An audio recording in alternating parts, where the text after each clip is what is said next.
سلامونه ملګرو، امید لرم چې د ژوند په مزو کې وای که څوک په ملک دي که څوک د ملک نه بهر دی. دا ویډیو وګورئ، راځم تاسو سره یو څو خبرې کوم. ډېر اهم خبرې دي، نن به چېرته هم نه ځئ، ما سره به اوسئ. ویډیو به اخرې پورې ګورئ. راځئ. ځینې خلک په رښتیا دیوانه وي، ځینې خلک په رښتیا شعر لیکي. په شاړو دښتو باندې کر غواړي و ژوند تېرول هم لوی هنر غواړي. ما تشپاڼی به څوک څه ځان پورې پرېږدي، ما تشپاڼی به څوک څه ځان پورې پرېږدي و دوه یاران خو رور او رور هم پسه کېږي. وی چې وجود دې ورله ورکړو د ګل پاڼې نو لویه خدایه لو لور هم پسه کېږي. بې غیرته راته مه وایه پښتون یم و زوروره یاره زور هم پسه کېږي. خلک وایي دیوانه دې نه پوهېږي و روغه خلکه کلی کور هم پسه کېږي. داسې نه چې محبت نشته او محبت شته، زمونږ قسمت نشته. د ښکلو مینې ته هنر پکار دی او په موږ کې دومره سیاست نشته. هر چا ته مه کوه زما د سادګۍ خبرې او په خپله خانده کلی کوره پورې مه خانده. مړه ژوند به کوو، کار څنګه دی څنګه د خیال دی. ما ته اکثر به یې خندل چې بنګړي چال اخلي، ته په مخه بیا په هر شعر جاړې که نه یار. نه یم ډاکټر مړه، نه یم نه. نو منصور دې پوهه که کسه درد د زړه د تسکینه ګینې نو دا لیونه فکر به یې مړه کي درنه. ملګرو، د دیوانه زړه کې ډېر غټ درد پروت دی، ډېر غټ احساس پروت دی. زه منصور صاحب زه ډېره زیاته شکریه ادا کوم چې څومره هم ادا کړم هغه کمه ده چې داسې خلک هغه ځان ته رانږدې کوي. او دا کوشش یې دی چې د دې خلکو دا درد زه راکولاو کړم، چې د دې خلکو هغه احساس زه وګورم. د دیوانه زړه ډک دی، ډک د دیوانه زړه ډک دی.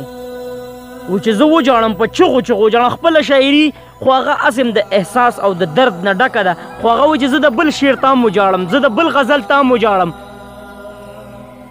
والله چې واقعي قسم دی چې نن زه د ویډیو ډېر زیات متاثره کړم، د دیوانه صاحب د شعرونو ډېر زیات متاثره کړم، د دیوانه صاحب د جړه ډېر زیات متاثره کړم. داسې خلک ځان ته رانږدې کول غواړي، دا یو ډېر دا په احساس کمترۍ کې مبتلا دي. دا خلک دا به صرف او صرف د احساس کمترۍ نه په دې یو خبره باندې راوځي چې دا ځان ته رانږدې شي.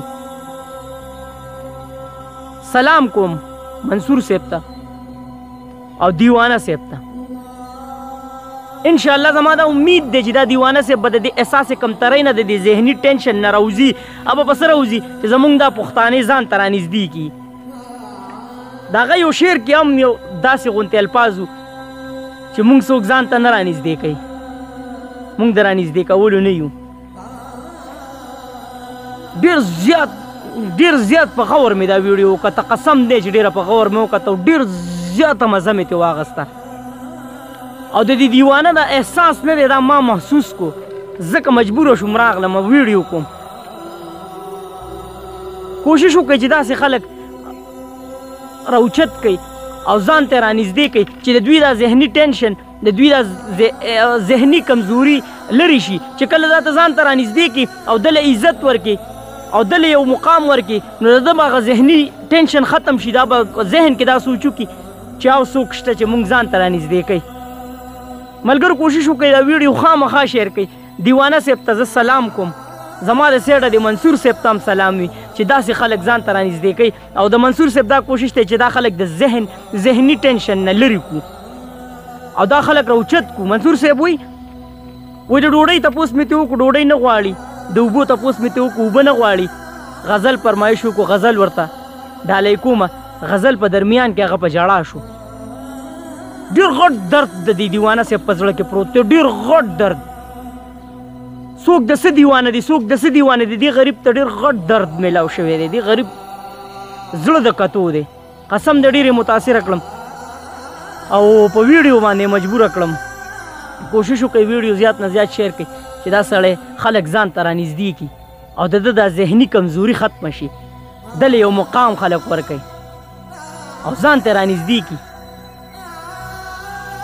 بس په دغه دعا باندې سپارم چې چېرته مې الله هم ښاد آباد او خوشحاله ساته ما له راکړه اجازت والسلام